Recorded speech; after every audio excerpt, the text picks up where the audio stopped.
Madam Chairman, we're live. Good morning. Welcome to our March 10th agenda or meeting for the Board of County Commissioners. I would ask that we all start with the Pledge of Allegiance. I pledge allegiance to the flag of the United States of America and to the republic for which it stands, one nation under God, indivisible, with liberty and justice for all. I will point out that when we were at NACO, we actually had training that we are saying the pledge correctly. So it reaffirmed what we do. But they never did say it right the whole I time know, we the were whole time we were there. there, after they told us how to say it. I thought that was kind of funny too, so. Did you all get a chance to review the agenda? And are there any amendments? The only change is Director Savoy will not be in today.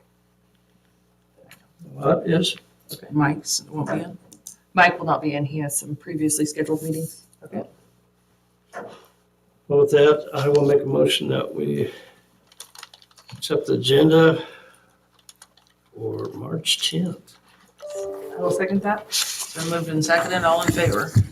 Aye. All right, next up, our emergency manager, Juan Bonilla. Good morning. It's fine. I just need enough room for this right here. How are you? A lot of things.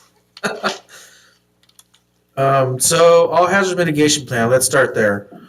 So I had a conversation with our all hazard mitigation steering committee a couple of weeks ago, and the topic of discussion was the BRIC grant for writing the all hazard mitigation grant so we can get it submitted by fall, or rather by the end of this year. Because our all hazard mitigation plan, which is a 5-year plan, sunsets October 16th of this year. The all hazard mitigation plan is just as it is. It's a mitigation plan for projects. So all stakeholder agencies, counties, cities, fire departments, law enforcement, schools, get to participate, and they get to put projects for mitigating hazards that we identify in the steering committee as our risk hazards for the county. So earthquake, fire, flooding, land debris, water flow, for flooding, those types of things. And then we rate those as we move through. So then there's granting available. I have a smile on my face because there's granting available so that we can do mitigation work to make it, to ease and create safety when we do have an incident, because we've done work prior to those things. So after discussion with Adjunct General Donnelly, who oversees Idaho Office of Emergency Management, I had a long conversation with him, and I had a long conversation with the new IOEM Bureau Chief. They took Director off, so it's now Bureau Chief. And I had a long discussion with Ben Roper as well about the current grants that we have out for application. So we have 2 out. We have the all hazard mitigation plan for $65,045, and we have an additional one for the road department. It's a hazard mitigation grant for the Four Corners area fire to do cistern work, road work, culvert work, in preparation for debris flow and as the snow melts and how it'll affect our watershed over there. So my question to them was, is the grants coming? Is the applications over? Because we were already in discussions with FEMA. Generally, when you have discussions with FEMA after the application process, it's because they're getting the last bit of information they need prior to awarding those grants. But right now, all the grants he said are on hold, and they applications, and they don't know if one they're going to get awarded, two how long the delay will be, and if they're going to have us redo things specific to the grant. Now, I know right now we don't meet any of the key words. There's lots of them. I would go over them that you can't have in the grant narratives anymore. So I've looked at the grant, and we don't have any of those phrases or paragraphs that have been excluded by executive order. So I don't know if that means the process will move faster or not. He didn't know either. Neither him or Ben knew. They just said, we don't know about the all hazard mitigation grant. So Are these both through FEMA? yes. How So much was the road grant for? it's like almost $300 and some $1,000, something like that.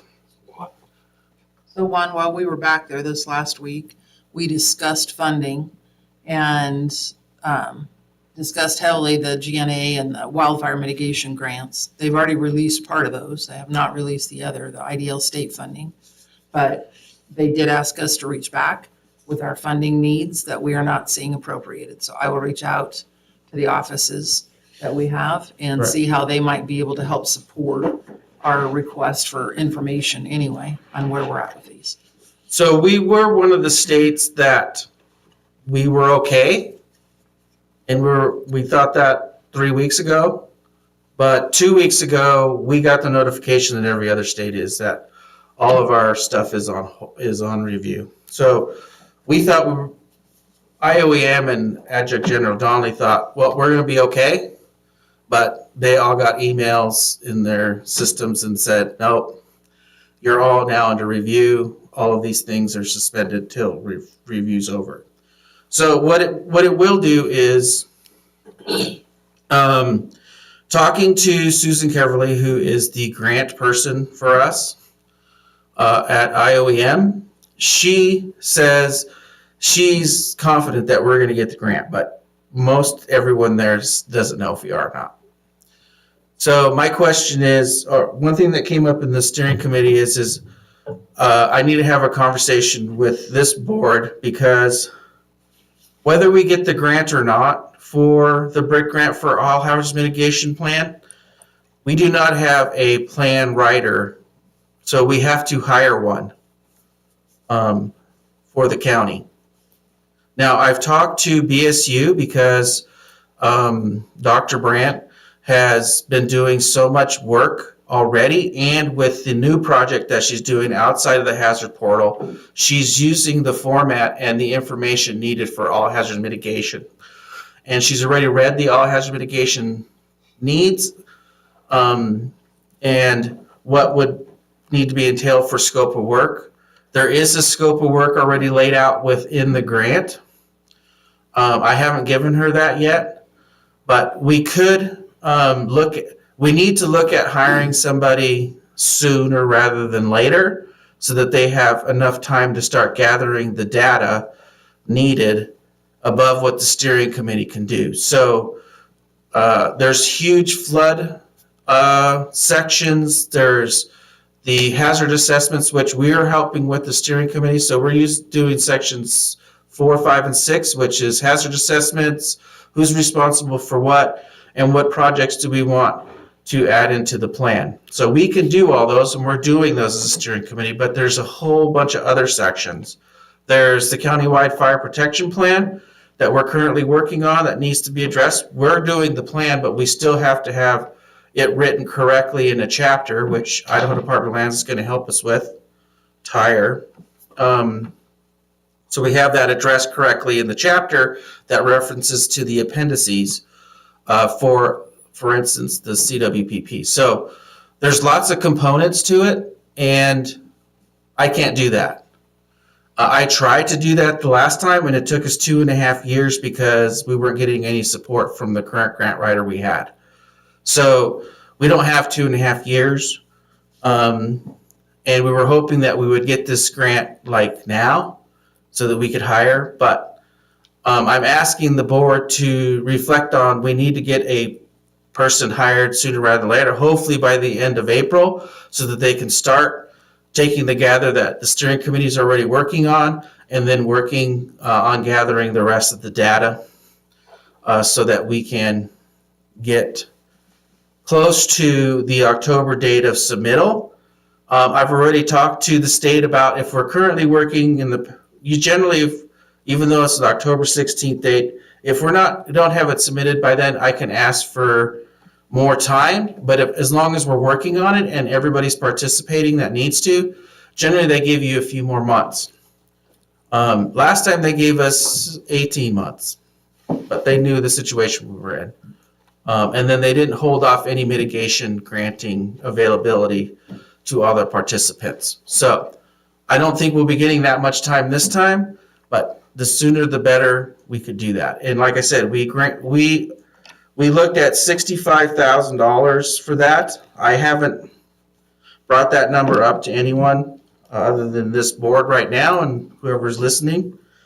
So we need to look at what's putting out who would be available to do that grant. My suggestion or my opinion is because BSU's already worked so hard with what they've done, and they've already formulated a lot of the information gathering to meet the all hazard mitigation plan, that we really should look at, if they do want to. She's getting her team together to see if they really want to do it, and then who would be available to do that for us, because it's going to take some time. But if they do apply, I think we should take their application a little more seriously, because they've done a lot of the legwork already. I'm going to assume you've already talked with Ken and he does not have time to do this, correct? To do the all hazard mitigation plan? No.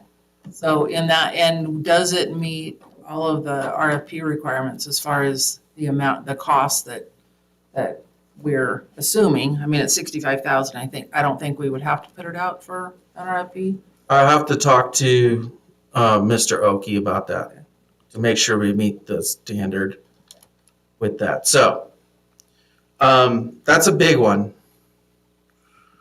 We have other big ones. The HMG grant for that is sort of a bummer because it's taken this long. I know Ken and the road department have been working on it. We still need to continue working on those grants and those questions, because even though there's a delay, there's still a possibility that we could get those grants awarded. So that was one thing that came from Adjunct General Donnelly, was just keep working as if you're going to get it eventually, or eventually they may say you're not getting it, and then you don't have to do more work on it. But So if we go ahead and say we will backstop that to make sure that payment is there, we'll have to use PILT funding. If we get started on it, will they reimburse? so according to what Ben Roper told me, would be yes, because we can't wait for the grant. So even if we started in January, we hadn't got the grant, we would be able to submit for that writer to do the grant. Mhm. I have no problem with stating that we will find funding for it.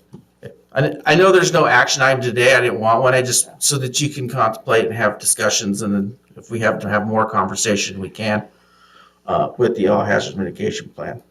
Where did you get the $65,000 number from? So based on what everybody else was charging around the state and direction from Idaho Office of Emergency meeting the all hazard mitigation plan. So we took an average. There were some that were higher and some a little lower. So we just took an average when McKinsey and I came up with the number. We had it actually lower, and the state said you should probably go just a bit higher just in case. Because I think we started at 55, and then they told us to add an extra 10 grand for some other things that are within the grant to make sure we cover the cost.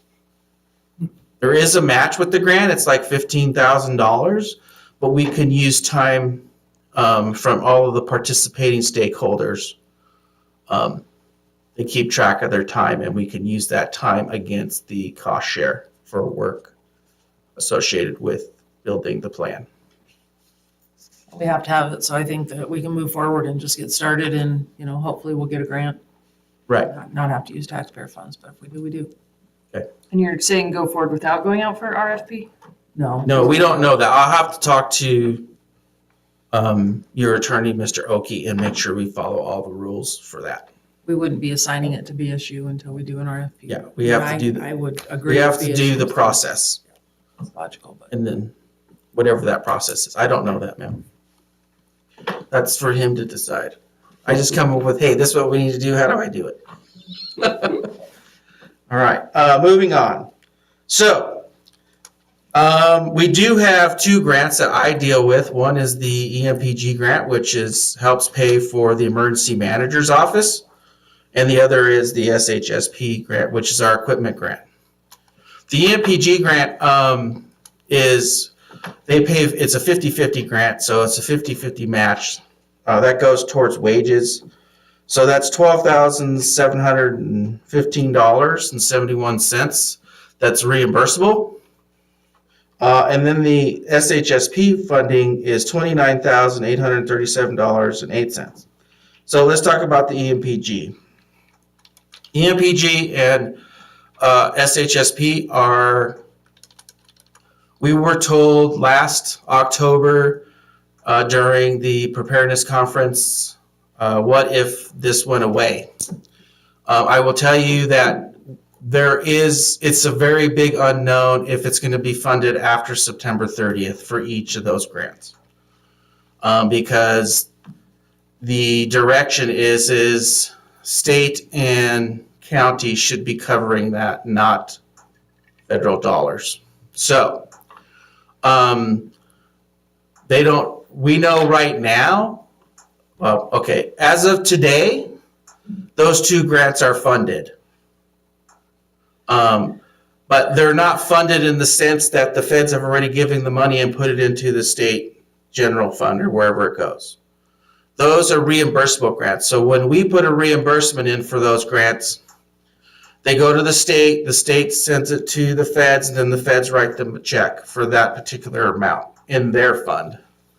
So at any time, that's why I said as of today, it's funded. Tomorrow, we don't know. They have reviewed the 2024 grants already, which these grant cycles are, and they have been approved to continue forward. But as things are changing in evolution at DC, we don't know what the process could be. They could review it again. Tell us again what the SHSP grant is. That's our equipment grant. So what kind of equipment? So radio we always put our narratives for interoperable communications.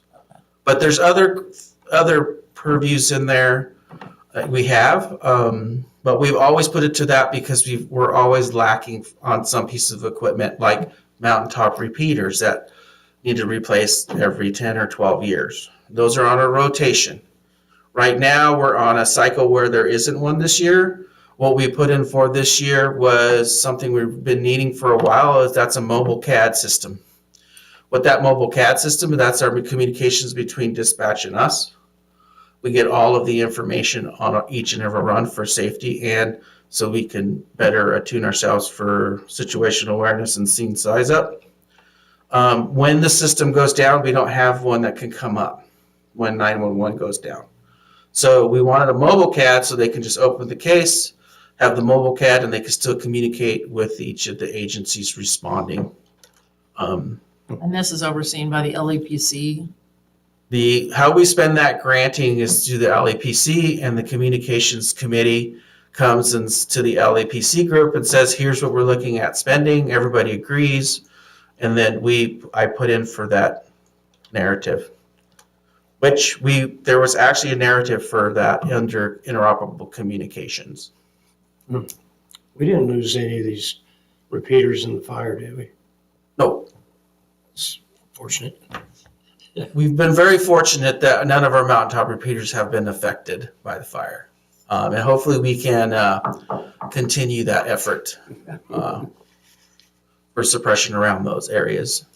We're pretty attuned to those communications and then other things as well, so we do a little extra effort in those areas to ensure. And if we've just been fortunate, we haven't had those issues here. I can ask our congressional delegation to take a look at that also. I think that just to make sure that they don't see any hiccups there? Want me to do that? You want me to not raise a red flag? No, you can. Okay. I will tell you, when the governors, all the governors met with the president, their number one thing was emergency management and making it a tier 1 responsibility. So if that resonates with the president, then that will be great. And he keeps that in the forefront of, let's not mess with emergency management too much. So we'll see. Like I said, everything's sort of up in the air as we speak about that. So we'll just continue forward. One thing they did tell me, EMS or the bureau chief for IOEM told me that we should submit the SHSP funding for the CAD system as soon as possible, so that we can at least get it, get the estimate, and so they know a reimbursement's coming, so that they can fight for that later. So after this meeting, I'll have a conversation with the sheriff and say, hey, we need to start working on the vendor to get that piece of equipment, so I can put in for the equipment request. So, one, when you're talking about these, these grants could go away. They could, we know right now, we know currently today that they're saying, keep going, you should get funded, because it's been somewhat approved. But when I asked about those 2 grants, rather, all of us EMs asked about those 2 grants for continuing after September 30th, they don't know. So is there a plan by your guys' organization to be talking to the state that if this goes away, how is the state going to manage to fund this? So there's, I'd rather see us being proactive on that right. end. So the state's working on what would that be and what would that look like. I can't speak for that because they haven't come up with the solution on how those 2 grants would be funded in the future. There is proposed legislation this year for a funding mechanism for this. So we will see if that legislation makes it through. They have tight dollars as well at the state level, and they have priorities. So I don't know where we sit. I know Adjunct General Donnelly says it's priority 1, but that's because that's under his purview in the military division. So he has a very strong voice. So we'll see how it Legislative goes. bill is going to be on the backs of the second homeowner. So we're trying for a lot, basically a lot tax, which would actually fund emergency management, 911 communication systems. Right. We'll see how that goes. I've been trying to be positive with the current applications and grants we have, and hopefully everything comes to fruition so we get a little bit of that funding, so we can do some continued effort with our work here. If there's no other questions, the last thing I wanted to bring up was the Fire Working Group Lands Committee is getting revamped, and we got all the members in place. So we'll be working on the hazard assessment models for our hazard areas for wildland fire in the urban interface. And then outside the urban interface, using land tender and some other programs to come up with those areas. As you guys tasked for our continued effort with the comprehensive plan and subdivision ordinance. And then the other is they're also going to work out with their GIS is getting the evacuation zone set up so that we have that, and then the messaging for that prior to the season. I will tell you, all of our adjacent counties are now following suit. And Ben Rober asked if I'd like to be on the state task force because they wanted the entire state zoned. I love that. Like Valley County.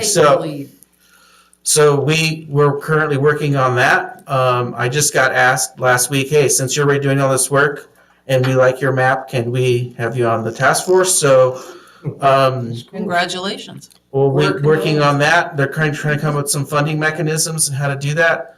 I will tell you that Joe Lombardo, the Idaho Office of Emergency Management, is really excited. He's also on the task group for Ada County. And we got some great plans. So hopefully everybody's using the same messaging. for evacuations, the same types of evacuation zonings, and the same definitions for Ready, Set, Go as we start moving forward here these next few months, statewide, not just us. So no matter what team goes where, they're going to get the same types of information, how we're going to communicate using our social media outlets to the sheriff's office. All those things is now going to be something that, again, Valley County has come up with, and everybody wants to follow suit too. So I'm pretty excited about that. It's a big kudos for us when we have the new director or the new chief saying we need to follow your guys' lead because it works so well. So I'm pretty excited about that. I just wanted to give you a heads up because that's new news. Awesome. That is And awesome. I'll let you know how it goes. Priority one, though, is RMAP first, because the sheriff and I are really hoping, and Mara's hoping, we can get that map all set with all the information. BSU's helping us with some evacuation PSAs and surveys so we can make sure we get everything covered prior to the season. I've talked to Brittany a couple of times after our initial meeting, so we're all in tune with getting the messaging correct, and we have the right people in place, I think, to help with that. So we're moving forward. Do you think these maps will remain on the counties that, you reside in, or do you think that there will be some kind of a state map that's created? So there'll be a county one. So the way I suggested was we do a state one, and then you can get the county, and then you can pick the individual zones based on that. And then we want to have contacts and all those types of things, possibly what you were talking earlier about the sheltering and all that. We'll have like, here's areas that can be used, here's numbers, those types of things. And then we won't be doing evacuation routes with a sign, but we'll be doing evacuation template so that everybody knows this is how we're going to establish the evacuation zones. Because a lot of areas in the state, in our county, there's no way to do signage because the signage might be actually putting me in the direction of the equipment I need to get in. So we're going to do a template that will hopefully meet the needs of the cities who are asking and the counties that are asking. Here's the template we will be using to establish those evacuation routes. If on those evacuation routes, you will call out the minor collectors, something like that, the routes that will be used, then Ken might be able to use that information when going after grants to improve those evacuation routes. Right. And I know that Adjunct General Donnelly and Ben Roper are working on, because there's some grants that says you have to have the routes established. We're trying to get that language changed at a federal level so that they can take that little verbiage out. Yes, you should study evacuation routes. Yes, you should have an evacuation plan. Yes, you should probably have a template, but actually establishing the route. We're trying to get away from establishing actual routes with signs. Good. So that was the last thing I had to bring up for my last couple of minutes. So Well, thank you so much. just wanted you to know that it's going to be okay this year because we canceled fire season this year. I'm hoping. We got some more snow coming this week. We're supposed to. Hope it comes a little bit. And I hope you got to remember, snowpack only goes so far. Yep. It's the May and June rain that helps us, and then a little bit of rain that comes with our thunder cells. So as long as we get that, we should have a mild year. I will tell you, they just drew the line, and everything above us and that way is in drought. Everything down this way is not. So the entire county says we're no longer in drought. Horseshoe Bend just had a fire this weekend.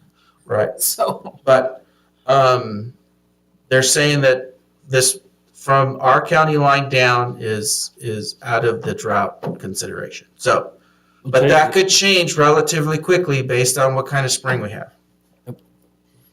all right, thanks, Juan. Thank you. Thank you, Juan. Rita, you are up next. Claims, board order claims. Anybody have any questions for Rita?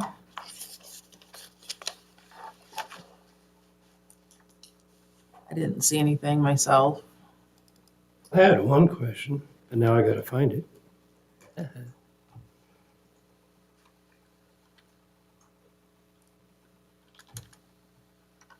Easier said than done. I was curious, the last one was the Drug Enforcement Fund, the disbursement of the drug forfeiture money. Didn't know where those funds came from, so thought that was kind of interesting. Madam Chairman, Commissioners, those were monies that were seized or forfeited to Valley County on a couple cases. Okay. The prosecuting attorney has the discretion on how those funds will be utilized.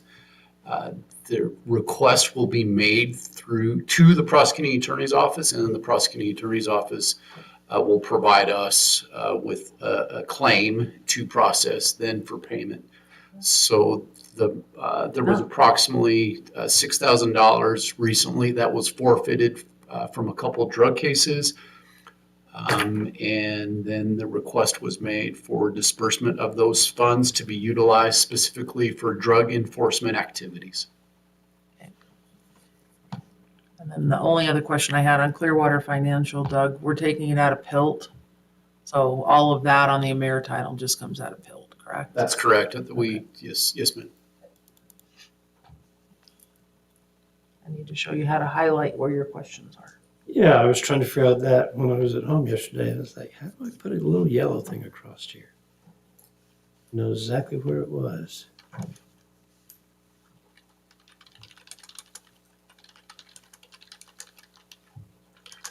Oh, Rockwell Automation, Inc. What is that?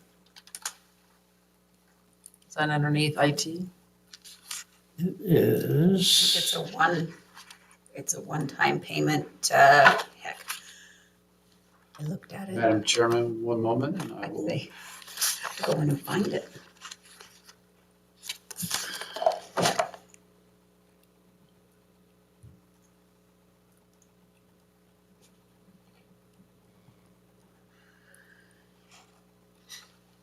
If I had the copy of the claim here, I could tell you. I can't see that. It's just a one line. Let's do it for you. Didn't give much of a. $10,592. Yep. Yeah, First time I'd seen that name come up, and I was curious. it's a yearly payment, so there's just one payment a year that goes out to them. That I know because Jeremy and I Is had a it conversation. Just a tech company, or do we? I thought it had something to do with the sheriff's office. Vend- I could be vendor- wrong. It's a vendor, Rockwell Automation Inc. So they're a vendor for something. Rita, can we get our checks before we get done at 2 today? I've got to pay a Nico bill. Yeah. Of course. But other than The only that, one that has, well, I guess you and, other than that, I don't have anything.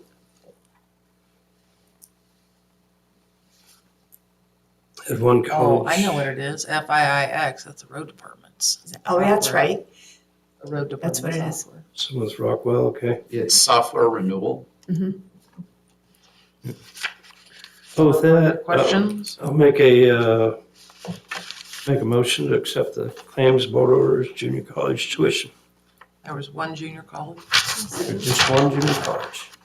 So moved and seconded. All in favor? Aye. Passed. Thank you.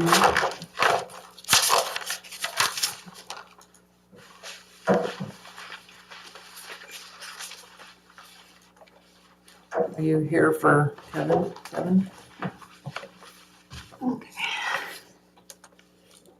You sign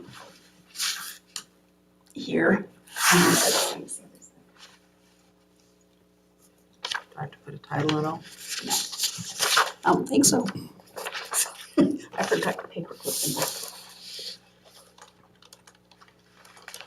I won't forget you this time.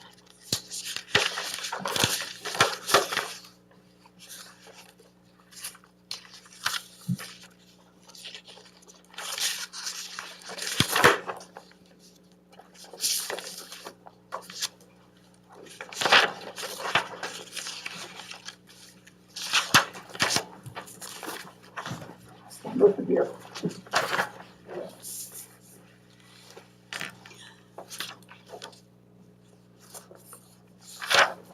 You know what, we should probably just start them with her and we'll just pass them this way. That way we're not going back and forth. That might be easier in the future. That one can be first in charge.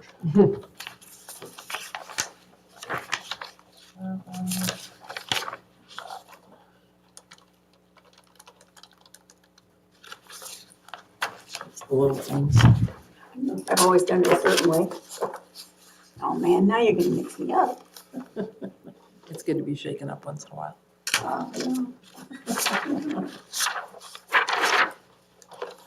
That one.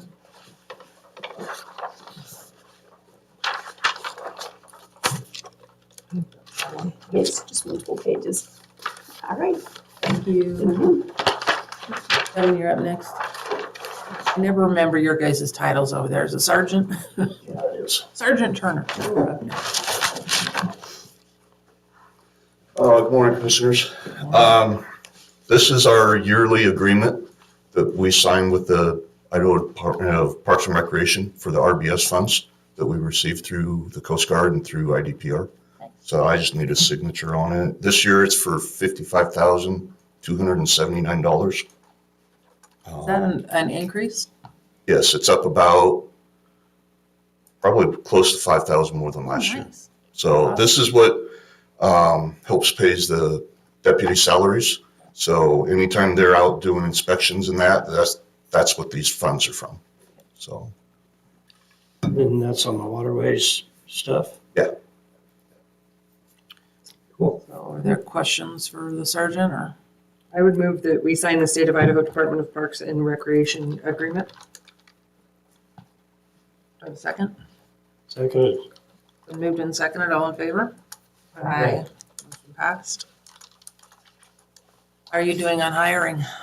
we're looking pretty good right now. I've got 3 in background right now and another 3 interviews to come. That's awesome. And I can send you guys, just an email if you'd like also. That's better than we had last year. I had 3 all of last year. That was hard. Yeah. But they worked hard last year, so. Make sure Doug gets a copy. Yep. But yeah, if you'll send me one, I usually keep Okay. some of that kind of Will do. stuff, so. Thank you, Commissioner. Thank you. Thanks, Kevin. All right, next up, our department heads. Director Derek. Are you going to attend this afternoon with the City of McCall's? I didn't know anything about it. Sorry, I got, no worries. I'm sorry. No, we will keep you up to date. If it's recorded, I was planning on listening to it later. Okay. Yeah, it will be recorded. Okay, No, we will keep you informed. okay, please do. We're just getting ready for building season. We're getting our phone calls. I don't know how it'll be this year. Well, I guess we'll wait and find out. We're getting some plans in. It's about normal so far. I'm working on employee evaluations, trying to get a head start on the budget. Just trying to be prepared for, Doug will appreciate that. we got lots of stuff scanned. The sooner the better we can move. We're ready whenever you guys are ready, so we've got some stuff packed and we're just keeping busy this year. Awesome. That's really about it. It's our normal. We talked a lot of, my friends in the construction industry, everybody's looking for a very slow start. Yeah, I've got some that have been saying that and some say they're busy, but they've been, booked out for a couple of years too, so. It's gonna be an amazing year once it gets rolling, but Mhm. it's gonna be a slow start. Yeah, I think so too. We'll see. Good. Great, all I got. Thank you. And we wish we were moving tomorrow too, but Well, I'm just telling we're you, just getting started, yep. whenever you guys are ready. Okay, sounds good. You wanted to go down and look at the building again, right? I did. I stopped by there the other day and just went through the downstairs. Okay, I'm good. sounds good. Right, thanks. Director Phillips. Good morning. Some updates for you. Going to talk about numbers and then the purpose of these numbers in my mind. So for pretrials, I carry the pretrial caseload. As of probably, it was like Wednesday morning of last week, I had 18 clients. Steve was carrying 152 unsupervised. 2 of those were diversion adult clients for DUIs out of the city of McCall. Molly is carrying about 50 clients at the moment. And Jacques is 51. I asked them to break them down into charges, just so we have an understanding of what types of crimes that they carry.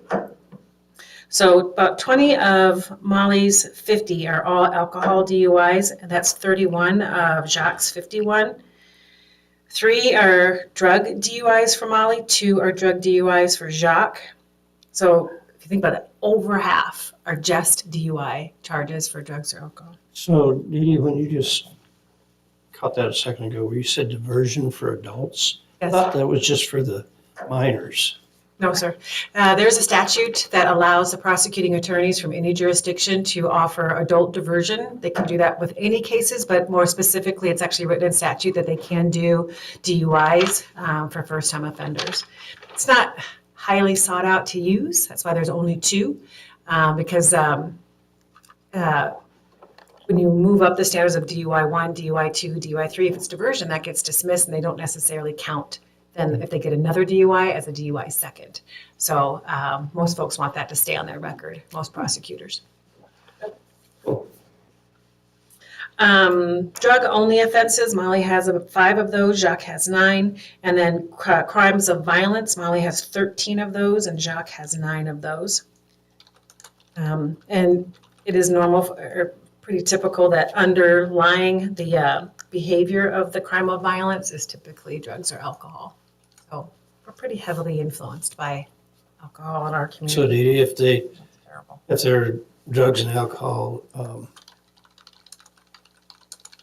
crimes from people that are down the valley that came up here and had too much fun, I did not ask for the origin of their residence, but they are all happening up here. But so do those people have to come back up here to deal with the process, or? yeah, until there's a resolution of the charge, whether it be dismissed or their sentence, they do have to be in court or virtual court. Typically, especially at sentencing, they want them here. But as for when they're on probation, we do transfer those that supervision to other counties, which is why we partner so much with other counties. Sure. Okay. I don't know how many of those are actual from other counties. Right. Pretrial, so all the ones that I had on pretrial, there are about 18. 12 of those were DUIs, 4 of those were drug related, and 2 were of crime of violence. And I have 4 felony clients, I think 4 at the moment. Whatever their charge is a felony level that I'll be supervising. Trainings, we had our trainings already set up throughout the whole year. Everyone's going to go. Molly and Jacques going to the Northwest Alcohol Conference in July. Nikki just chose to go to something called ICAD. That's the Idaho Conference on Alcohol and, I'm sorry, that's Steve. He's doing the Idaho Conference of Alcohol and Drug Dependency. I'll be doing the Idaho Juvenile Justice Association, that and NOAC, just because I'm on the boards. I actually get to present at the Northwest Alcohol Conference this year. Pretty honored to do that. This is the second time they've asked me to do that. It's a national conference, so Congratulations. yeah. I'm always terrified at first, but and then Nikki just did the IATSA, which is the Idaho Association for the Treatment and Prevention of Sexual Abuse. They are the main focus of board that do sexual offender specific treatment and what the guidelines are for those who deal with the offenders as well as the victims. So I know for Nikki, who's been law enforcement for 7 years, she typically deals with the victims and then sends the offenders to the system. So for her to learn that other side, because that's what probation has to do, is offer services to the offenders while supporting community safety and accountability. So it was a good learning experience for her. And then just in general, for fill in the gaps, as I kind of went through what all of the stats are, the fact that we are so heavy in recovery and addiction in our community, something that the board here has asked me to do is also what gaps do we have here in our community and what needs to be fulfilled. And sitting and reflecting about what is my role as a director for court services for our community, I do look at education, prevention, as well as intervention, and how all that works. So as folks will see, my duties are, of course, I am the Director of Court Services and offer direct supervision to those who provide direct supervision for probation.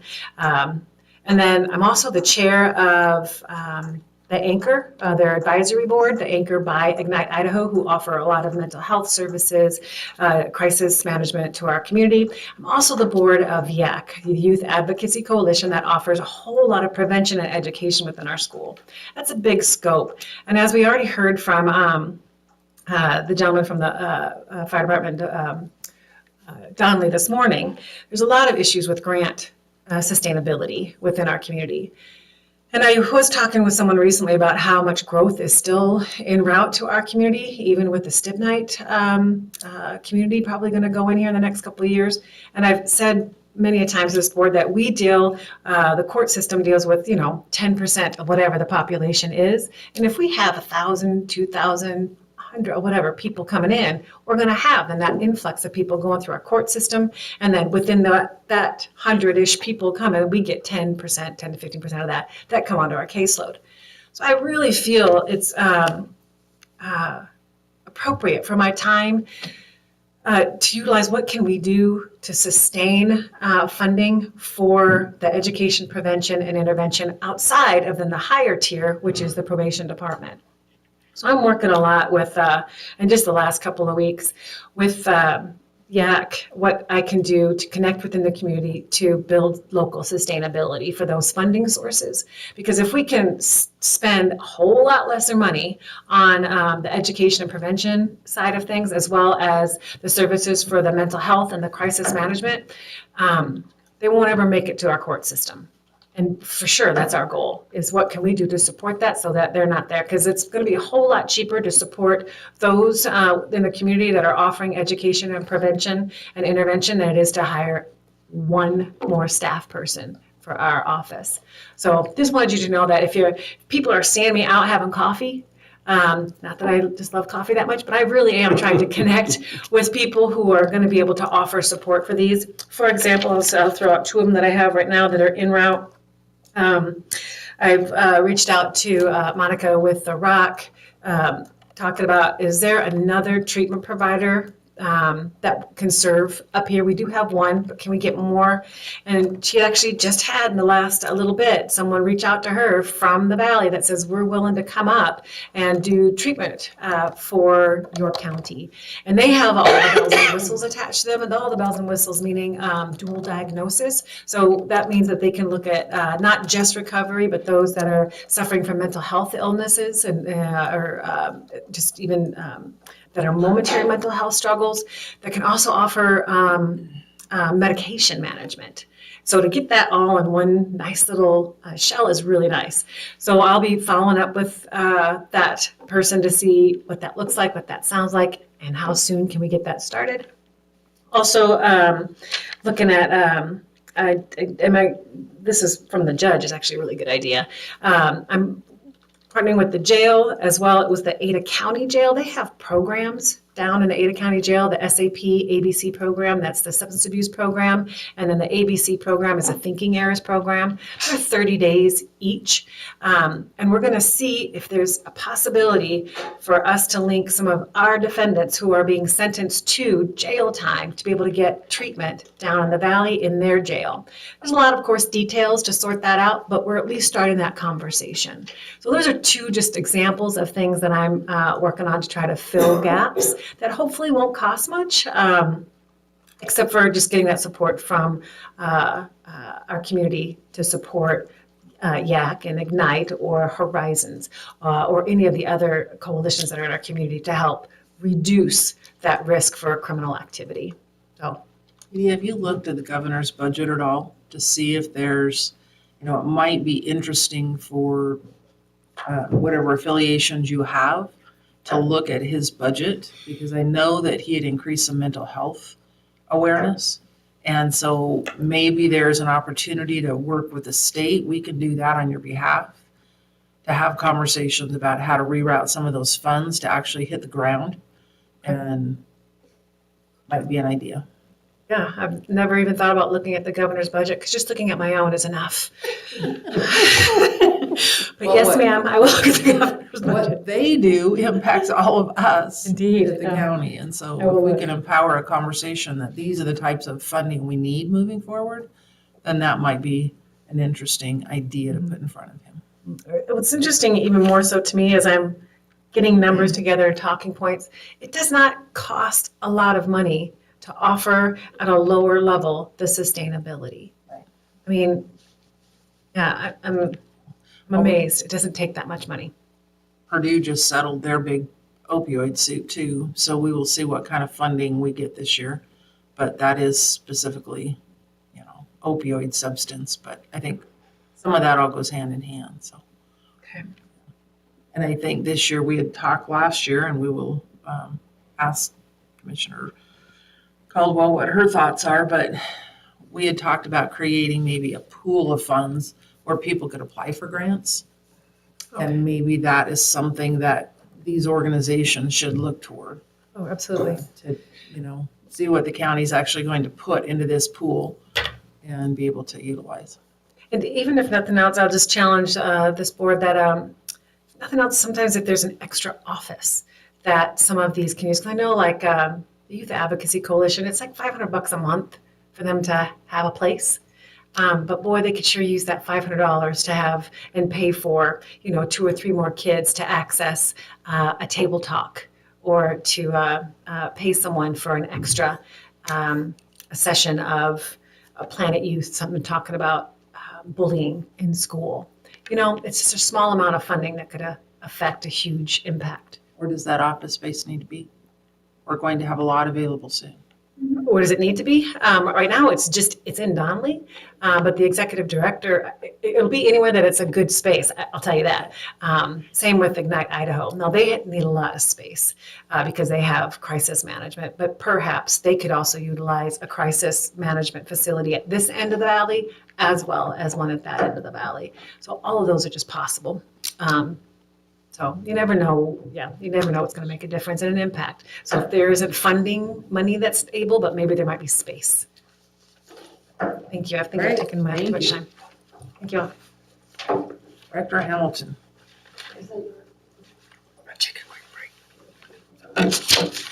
Melissa, will you give us maybe 5 minutes? You want us to go on or you want to? Yeah, just go. Go ahead, he'll miss your talk. So to follow up with what Dee Dee was saying, just to transition in before I report out, is that research consistently demonstrates that multiple positive adult interactions, particularly those characterized by warmth, responsiveness, support, significantly contribute to a child's positive development and well-being, fostering resilience and success, mental health improvements, and overall well-being in adulthood. And so I feel like sometimes people don't make those connections between that prevention and that positive youth development with like successful adults that don't have expensive needs in the juvenile in the the correctional system. So I anyway, sat on the school board in Middleton. We did a huge, matter of fact, the state was involved in a conversation around why are people that sometimes are very wealthy and have all of the resources in the world unsuccessful, and those that struggled and found success. And it was mentoring. Yeah. It was, if you're involved in a 4-H program, if you're involved with a coach, who is it? It's not always the parent in the house that is the best advocate for their child. yeah, and it goes back to like taking a village to Many raise touches. Yes. successful people. Many touches. Yes. And so lots of different programs happening. The Community Educators Alliance, I was doing some math on how long we've been meeting, and it's going on 5 years next year. So that's kind of startling to realize that effort's been going on for that long.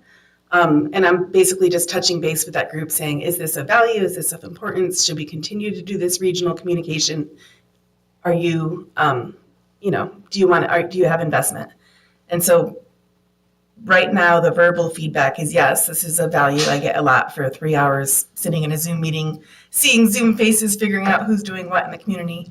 And I think it's a small community, and for the most part, we know each other. But when there's a new person that comes on board, like the Cascade Community Schools, new person, Jamie Rose, she just came into the community. So it was like a really nice way for her to then meet, the 10 other organizations that she could potentially partner with to strengthen Cascade Schools community partnerships. And so that was something that just happened at the last meeting where it was like, okay, yeah, we all know each other and this feels like, a good space for us to share, but I think it also just very quickly onboards new faces into the community. And so I'll be kind of compiling some survey results just to get that formal feedback saying, yes, this is a value and we appreciate coming together to communicate regionally. Tomorrow we're doing a chef talk, and that'll be at Pica Bakery. And that is really just to explore the potential of sourcing local food into restaurants. And I know there's a lot of challenges with sourcing local food, just with the supply and demand aspect, but I'm hoping that there'll be some conversations on maybe you could do a weekly special, or maybe we could do like a local foods week in the restaurant community. And maybe there could be little icons on restaurants saying we support local food, and trying to create some more of those connections there. And we'll be recording that conversation and putting it into a podcast series that we're creating for the Food Coalition. And that'll be our second one that we've recorded. Last year we had a farmer panel. And so we'll slowly but surely kind of build out these sessions with the podcast initiative with that group. Continuing to work with the Food Coalition as well as the Creative District, and working on launching a pollinator series, which will be the second time that we have done this. And it'll be in the middle school and with the sixth graders in McCall. And that's in partnership with the Master Gardeners doing volunteer hours. And we did it 2 years ago, and it was a pretty awesome program. And I was always amazed at how much information was absorbed by the students, because we would do it monthly, and then we'd go in the next month and we'd say, what do you remember from last time? And they would like tell us all the talking points. And I was like, oh my gosh. I feel like it was a really good, like, feel good vibes for me as an educator, because I felt like they were really enjoying it and into it, and pollinators are important. And so also continuing to meet with the Cascade Arts Walk Placemaking Committee, and just pinned down some dates for a new training, and that will be May 22nd and 23rd, and we're getting the flyer put together now.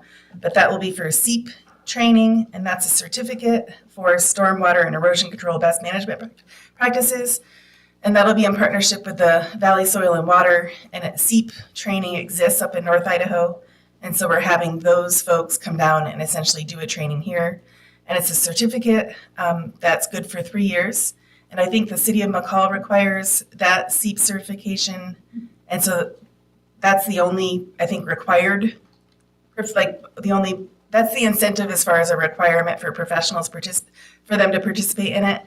But this person also said that people could get pesticide recertification credits for it. And I said, oh, that would be really, really good as well, because I know that we are also kind of needing that for our local community. And so we're working on trying to get that course also certified in that way, to just try to figure out what are the incentives for people to attend this training. Because it's a 2-day training, and it's an intensive training, and it has an exam that goes with it that the participants take the next day. So is there a specific target audience for that? Yes, the target audience, and I'm just going to open up the webpage, are contractors, excavators, developers, design professionals, public work staff, planners, and individuals involved in growth and or water quality issues. And so it could be local planning and zoning boards. It could be any of those professionals. And so once I get that flyer put together, then I'll be sharing that. So that's a new class that I'm bringing into the area this year, and another new class that I haven't ever offered, but someone called and said, are you interested? And they're coming down from campus too. And this would be a chainsaw safety class. And I don't remember if I announced this before or not, but that would be on Saturday. And so for the homeowners that want to do some work, it'll be a June 28th in the summer. So they can come and do a chainsaw safety class to feel more empowered or able to be able to do some tree maintenance on their property. I would recommend you also talk to Johanna about that, and maybe Dave Bingaman, because Simba and Citra go out and do a lot of trail clearing for the Forest Service. Okay. And they have to have certain certifications in order to do that work. So maybe that's something that could be a collaborative. Okay. Yeah, I find that if I just put a flyer out there, I get this much success, but if I figure out targeted people to help me market it, I get way more success. So thank you. And then the Whole Farms Planning class, as well as the Victory Garden series, those are off and running. And yeah, that's what's going on. All right, thank you so much. Yep, thanks. Director Wilcox.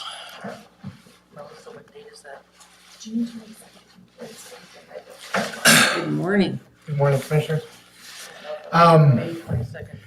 Pretty quick this morning, some things I'm working on are the Maritidal building, of course. I'm going to go down. I think did we get some final plans? Not gotten final plans yet, should be this week. Okay, And then I think Oki has the keys. I asked them to leave the keys with Owen. okay. I'll probably go down there this week and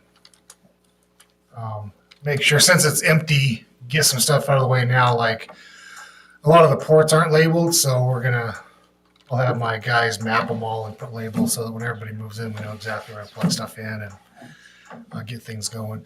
I know we've talked about this in the past. The Supreme Court is trying to move all their stuff to their own network. They came last week, and I was pretty busy with that last week. They came in and attempted to do that. They had some issues, they had to roll back, and I think they got them resolved. So they're going to come back at some point here, probably the next few weeks, and try that again. And then the other thing that the big push we've been doing is those laptops for the assessor's office. They're done. We're doing some final testing, and I have a meeting with Sue and all of her folks on Wednesday to get those issued and get them all set up and get those folks rocking and rolling. So that's been a big push the last couple of weeks as well. So, Good. All right. unless you have any questions for me, that's what I'm How did it, pushing on right now. has it already been that you met with building and planning and zoning and the development services stuff? Yeah, I've got a couple of other folks I'm going to reach out to, but we did talk to a vendor last week, and I'll send you the invite if you want to participate. We have a full demo tomorrow, right before the strategic planning meeting with one of I them. don't remember what tomorrow is. So. Tuesday. It's from 10 to 11. I'll send you the invite if you can make Yeah. it. Awesome. Great. If not, so yeah, I'd we're like to still see it. working on that. So Be able to do that. okay. Perfect, thank you. All right. Yep. You're very welcome. Thanks. Director Herrick.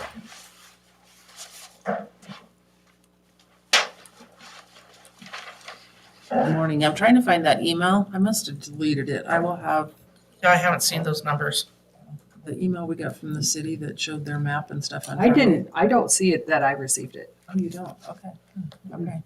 'Cause I've saved all of what they've sent me in a file and I don't see anything other than the comments. Did you get it, Doug? I've got it printed, so I will go ahead and copy it off and get everybody a copy. Okay. That'd be great. So I was thinking we should go ahead and start processing the impact areas for Cascade and Donley as soon as I get the map from Donley.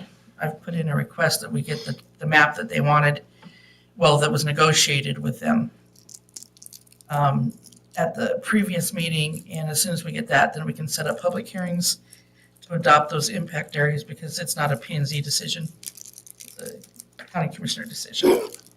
So I can go ahead and get that started as soon as I get that map. Might as well do Cascade and Donley together. And so we just have to have the one, and then we'll have another once you've settled on a map for McCall. So will they be the ones giving you the maps, not us doing the maps? Well, we'll do our own GIS maps once it's inserted into our GIS. Mm-hmm. And we'll probably have Kara put together a map for our comp plan, so it's the same visual as the rest of the maps in our comprehensive plan. But Donley will be giving us a map You saw the map that they presented at our last negotiation with them, Mhm. and they were gonna pull back that eastern line. And that's what you agreed to. So they're going to make those changes because they're the ones that started that map. So they're, I mean, all the cities are bringing everything back to the 2 mile. No, Cascade doesn't want an impact area. Remember, they want to just infill. Yep. Donley is quite small. It was the original one, but they're pulling back their eastern boundary. And there wasn't much there with them, yep. And then McCall's, are they gonna pull theirs back to that 2 mile? McCall, that's what your negotiation is this afternoon. Why does that have to be negotiated when the state law says you'll bring it back to 2 miles? Because the county commissioners, at their meeting in September, said that they were waiting for McCall to determine what they were proposing. They were going to annex in the next 5 years. And so you gave them that time till, Sure, I understand. and So the 2 miles is an arbitrary number also because they have to meet the other requirements within that 2 miles. Mhm. So so it's, But it's set in stone, that's what it's it can't go gonna be. beyond the 2 go miles. beyond 2 Exactly. miles. It doesn't need to be 2 miles if they can't meet the other requirements. Exactly. That's That's- that's what I was trying to get. That's Get where to the that point. negotiations need to happen. Yeah, I know for sure Donnelly's isn't 2 miles. Theirs is actually quite small. Cascades is non-existent. And I think McCall's working on their annexation policy and their annexation map. So we'll see what they have to say this afternoon. Yep. But I got that email because I am signed up for email and notifications on their agendas. And so I got it on my personal. So I just sent you guys their maps, their packet and agenda for this afternoon. So all in your email. it'd be interesting to see, where the growth impacts are occurring. So the P and Z wanted me to ask, are you going to get that flipped? Otherwise, they think they might try to just hold their meetings down here because it's, with 5 people, it's really tough to even communicate up there. I mean, Well, you mean get We're this, still trying to this get work. this flipped. yeah, we can't find builders. McCall's new one is awesome.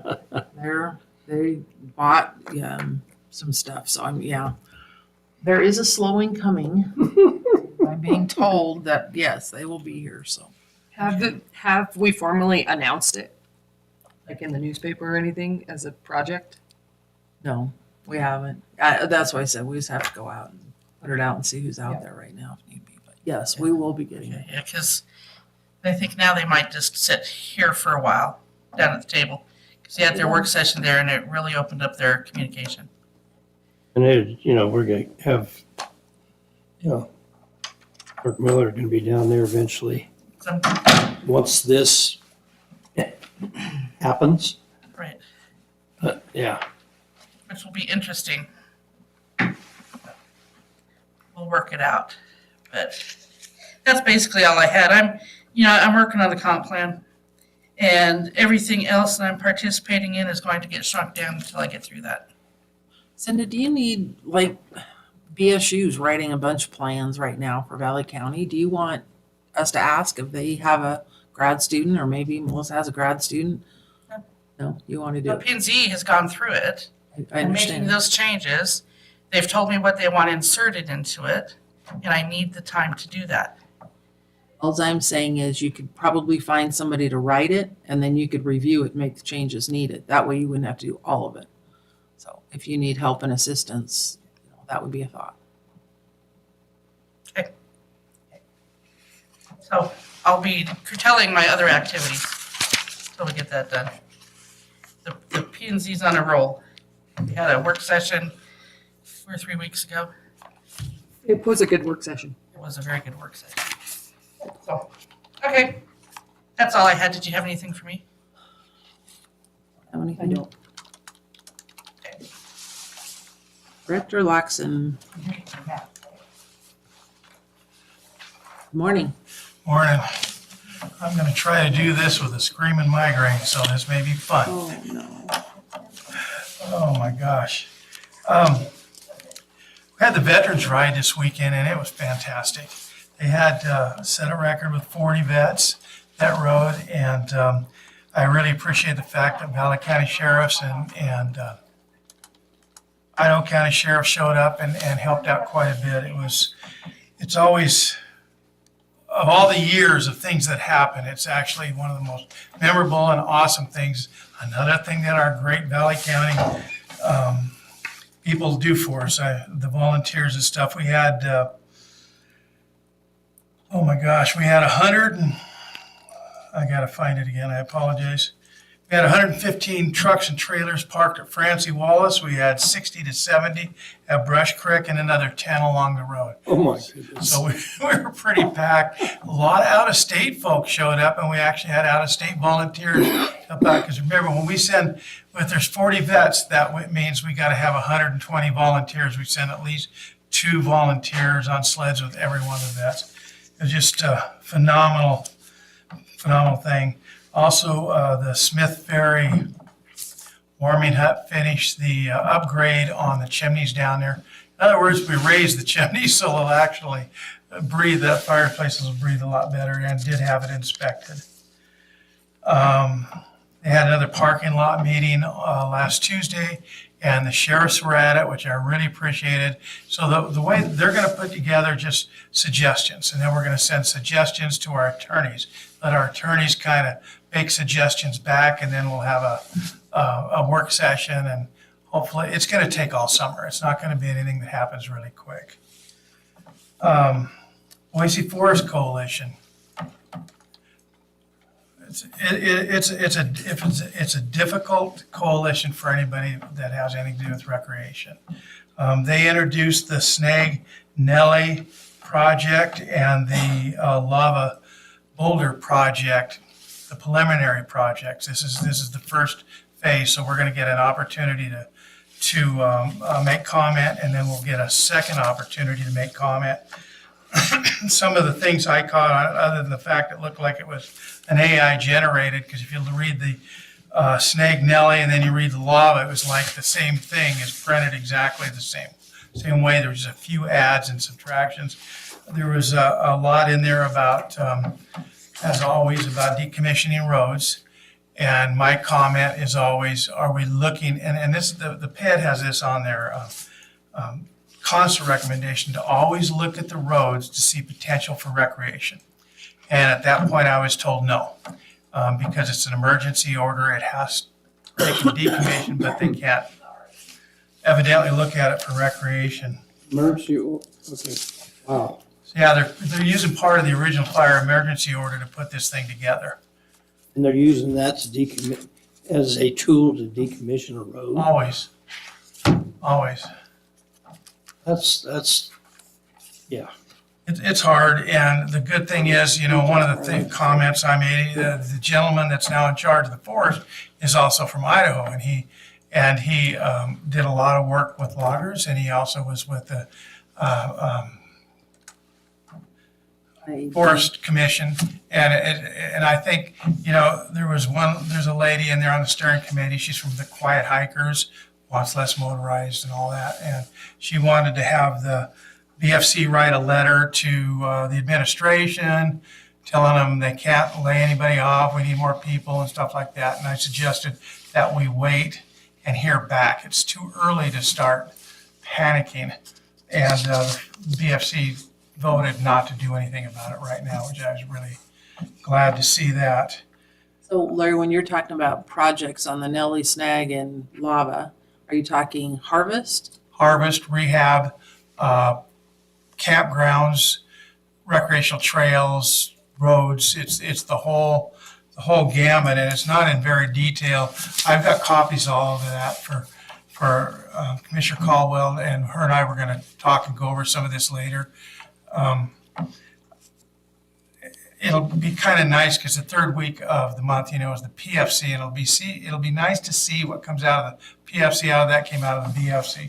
Another thing that was in there's a lot in there about hazard trees, which that's a concern. And my comment again is, in the past, the Forest Service would always leave a certain amount of trees along the road for locals to get firewood. And again, this is an emergency order, so they can't, evidently they can't add that to the plan, but I have a kind of a disagreement over that. I called because we actually have a NEPA person on board the Idaho Recreation Council, and they're going to look at that, and they've helped us quite a bit clean up some of the NEPA that came out of the forest. Larry, on the VFC, you're talking about the lava and fire areas. Are they looking at going in and logging the burnt timber? Yes, they are, which is really important. We want to get the value that we can get out of it.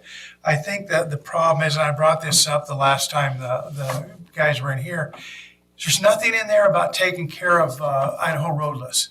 You know, after they did the Four Corners fire, if you look up on that mountain, there's a whole section of just dead trees. And that's because it was Idaho roadless. They said because it was an emergency order, they couldn't open it up without doing NEPA.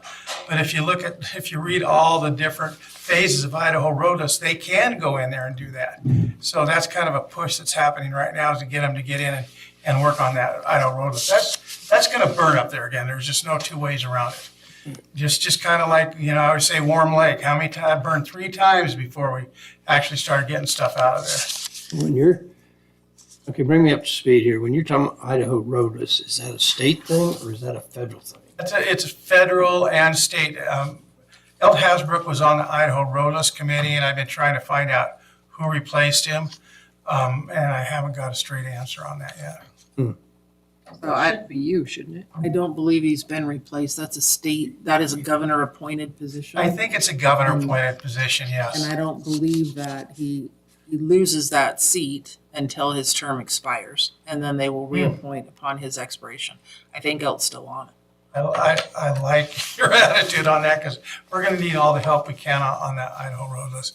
And Idaho Roadless at one point was actually looking at opening up a few more areas so they can go in and treat bud kill and all the damage on the mountain.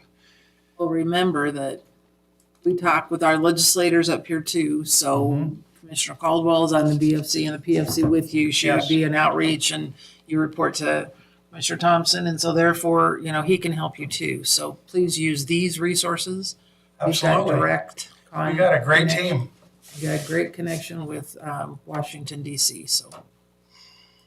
There was quite a bit of talk on about the bridges that need to be replaced, and I think they've got a pretty good lead on that. So we'll at least get that. They're talking about some of the closures, 1 to 3 years, and some of that is in the council district. I'm going to call Yasha later today. He's the recreation guy over on the council, and have a little conversation, because I don't understand the 3-year closure. Oh my goodness, If 3-year closure. 3-year. it's a health and safety issue, it's, So what I got originally out of it was because they hired a lot of independent contractors on the, what was that fire up there called? It wasn't Four Corners, it was, anyway, they put the contractors on there with bulldozers. Bulldozers did not stay on the roads. They made their own roads, and they're afraid that that's gonna get the public to use the new roads that these bulldozers made. So until those are obliterated or decommissioned, they won't open it. Which, I know, it's all stuff, I guess.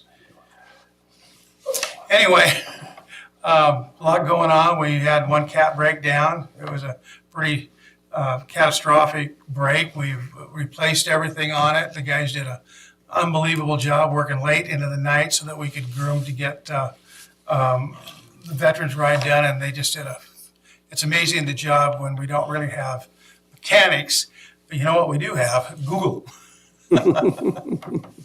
it's a a savior. tool. Anyway, any other questions? Are you working with Mike to give us some feedback on the conversations that we had about making sure that all of our volunteers are protected? And Well, thank you. We've already taken the 2 volunteers that are running equipment have already applied and been approved and been drug tested. And their comment to me is, we're not going to turn in time cards, because they really don't want that. But we put them on the list, so we've got her done. And that seems like a real easy and clear route for us to do it. So, yeah, well, at this point, till we hear something over the summer, that's kind of the direction we'll go in. And that's honorable for them. They just like to volunteer. That's great. It was hard to talk them into filling out an application because we're volunteers. We don't want to have to, please, I'm begging. They did it. It's done. They're drug tested and everything's fine. We're rolling right along now. Okay, great. Thank you. You betcha. Just one quick question. We did receive some emails from the Valley County Groomer Advisory Committee meeting. We don't have a commissioner that's specific to that, at least not on the list when I looked it up. Was the intention to start having a commissioner start attending those meetings, or just an FYI? So Neil did attend Neil's some of them, and On that. so we've Look had at the list, commissioners it wasn't there. specifically called out. And it's a great committee if you want. These guys have good educational meetings. I think we got one Wednesday. Thursday, be Thursday. Thursday. Yeah, Yeah. second Thursday. Thursdays seem to be awful popular around here. Thursdays are tough with Yes, the PFC and the BFC, but yes. okay. I just want to make sure that it wasn't sent directly to me for some reason. No, we've sent them out for, well, before I came on board here, they've been sent out for, Doug would be able to tell you more than anybody. So, and just quickly, if you don't mind, speaking of Doug, Same thing. Hey, Larry, is the snowmobile and the grooming advisory committee the same thing? yes, Is it called the snowmobile or the groomer? Should I change? I don't know. I'd have to look Okay. at it myself. Yeah, No worries. I'm not really sure of how that could have happened. The Uh, meeting agenda says Valley County Groomer Advisory Board. Yes, I think that's what it's called. that's the one. It's I every will change it. second Thursday every month. First Thursday is what it says on here anyway. Is it the second? So the first Wednesday, the second Wednesday of every month is that recreational winter rec group, and it's breaking up now. It's this will be the last meeting. They'll just select somebody for next year, and we'll go on. Really? We ended early in the winter. One thing that I wanted to comment on was when Senator Fulcher was here and talked about federal funds that come into the county. One thing that always gets me is the 25% receipts we're supposed to get from logging that we don't get anymore because we get PILT or we get SRS. And it sounds to me like that could very easily go away. I think it'd be a good idea for the county to start pushing to get back on that 25% of receipts. I asked the clerk to check with me, see if we could find some details in the past of how much funds we used to receive from that. Because I've heard stories up to $8 million a year we used to receive from receipts. And I just think it'd be good for us to be prepared just in case that does happen. Yeah, 'cause they, who was it? Trump signed an executive order, just like Clinton did. He shut it off, Trump opened it up. Exactly. But along with that comes that, just what you're saying. Okay, if you're going to open this up, those monies from timber sales used to take care of their office. Used to put money into the county for our schools, used to put money in the county for our road systems. Yes. So that whole process will have to look like that. That's going to work. And we haven't heard anything out of Washington yet that's great to open it back up to thinning timber, keeping our Idaho green, but what about the paperwork part and the money Amen. part? They haven't gone there yet. And the conversation in Washington DC is, so you open it up, well, you gotta have mills to process. So the entire cycle is broken Right. on what worked in the past. And so they're trying to figure out, does it even work moving forward? Yeah, and I don't know if you've actually looked at the tariffs that Canada put on the United States, has been on the United States for a decade now, on our timber and stuff going that direction. And by putting that 25% on the Canadian stuff coming down, it'll make our logs more valuable. It'll make people that own mills a lot more interested in opening up mills. Yeah, the one thing we don't have, and we've tried it ourselves on some of our projects, is to get jobbers to do the logging. There isn't any jobbers anymore. It's just a few big outfits, so it'll be a project, but I think it'd be a good idea for Valley County to be ahead of everybody else on it, like we are and everything else. Lots of conversation going on back east about it. Cool beans. Yeah, it's gotta be sustainable. I mean, if it's just one administration, the next administration could blow it out of the water. So whatever they do, it's gotta be something that stays in perpetuity, that just, it's there. That's how we take care of the West. Yeah, absolutely. You know, it's gotta go that direction. Yeah, I can see, they're all looking at forest planning now, and if we can get this into the forest plan, not just emergency orders or something like that, I think that would really solve a lot of the issues. Yep. Because we all want to know what's going to happen in the future so we can plan on the present. Exactly. If guys wants to build a mill, if I want to build a mill, I'd like to know I got 20 years ahead of me, Yeah. minimum. You know, because that's providing jobs for our communities and everything. So yeah, Any other questions? I'm good. Thank you very much. Thank you. Thank you. Director Holovich. Good morning. Morning. So some of the big things is the G&A funds are still coming through. We've received our last reimbursement from January, so that's good. The IDL grants are still frozen, so implementation grants are all frozen still. Unknown when that will come back around or not. Rumor has it will, but we just don't know. And right now, I don't have anyone implementing anyways, so it wouldn't be until May. So hopefully we'll know a little bit more around May, June. Hopefully you're still getting paid, right? Yes, so that's the G&A fund. So those are the reimbursements that are still coming through, is those ones. We do have our 2025 Firewise grants still open. Those close on the 15th, April 15th. People have been applying. I've been getting probably 5 to 10 calls a day for those grants. So we have a lot of interested people. But yeah, we're seeing a big influence of that. I do have the kickoff meeting with the CWPP, so the Community Wildfire Protection Plan, April 3rd, for the updated plan. Working with Juan and doing it at the fire station for that. I have sent out emails, and I believe, Sherry, you received that. A lot of the other stuff Juan already covered with the legislation. So working with legislation to figure out some of those wildfire mitigation things that we'd like to enact here in Valley County. Also had a meeting with P&Z about the comp plan suggestions. And it does seem like they're interested in going further with different kinds of codes, implementation, just seeing what the options are for Valley County to make it more safe in the urban interface. So Mara, the G&A grants, they all been put on hold also? G&A? No, those are the ones that are just got unfrozen. Just got unfrozen? Yes, correct. Yep. Good. Yep. Good. Been working with the education committee from the fire working group on the Wildfire Preparedness Day, and we'll have that on May 3rd at the Donnelly Fire Department. Typically, we have that from 11 till 2 p.m., and we'll have a bunch of booths, stuff for the little kids, handouts, stuff like that, educational. It's that first Saturday in May every year. One other big thing that's been coming to attention that kind of been big for the last year is insurances. As you guys know, a lot of people are starting to be dropped. I've been getting reached out by a lot of newspapers. I do think that's something I'm not sure if us as a county can even. Do you know if there's any conversation going on with like the state insurance fund or governor's office?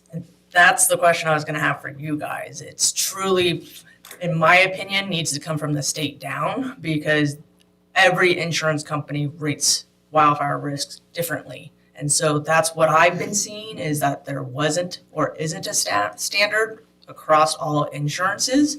And so one insurance can drop people while another one could take people on. So it just depends on the company.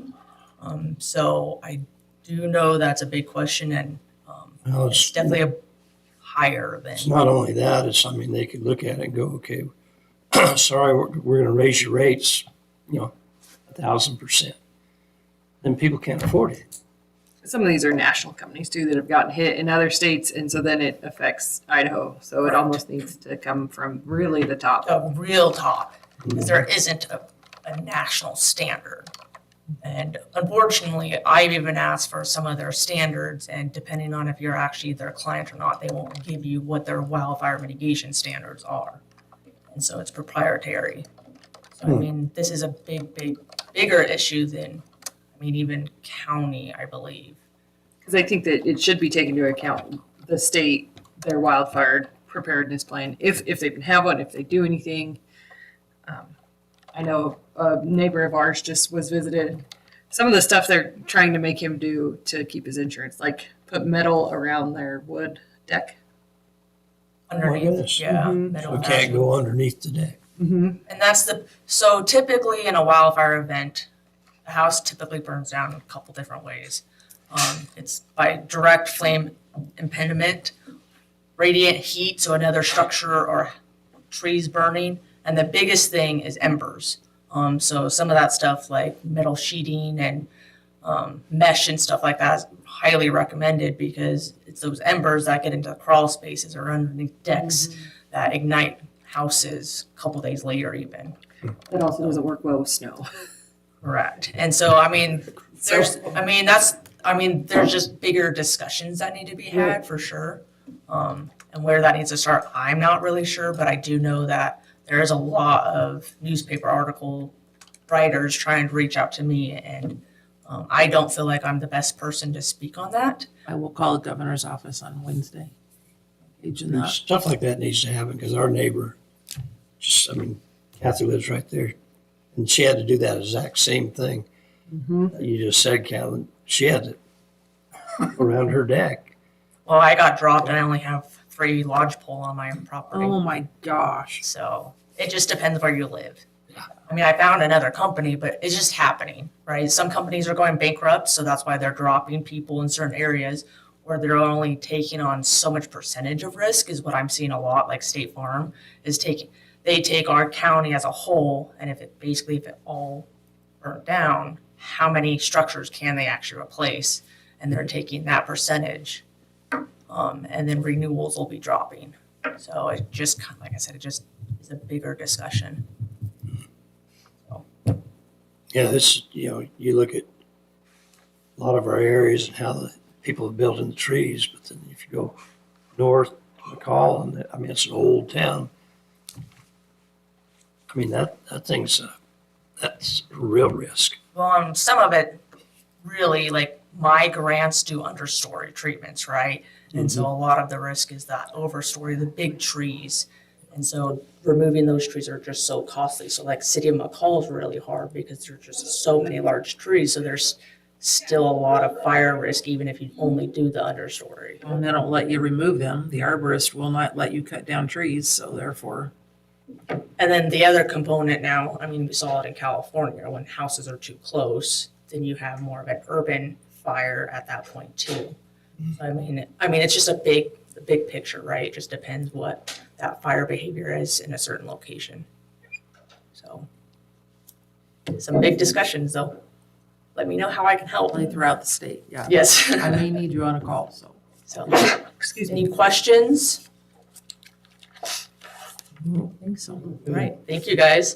Thank you. Laura, Madam Chairman, I asked Mr. Oki to come a little bit earlier for the executive session since I saw that we were going early. So if you guys are inclined to do that, we could do the 11:45 now. Great. All right, knowing that then, I would move that we go into executive session per Idaho Code 742061F. I have a second. Second. Been moved and seconded, roll call vote. Thompson, aye. Mop and I. Caldwell, aye. We will be in executive session and we'll return at approximately 11 o'clock.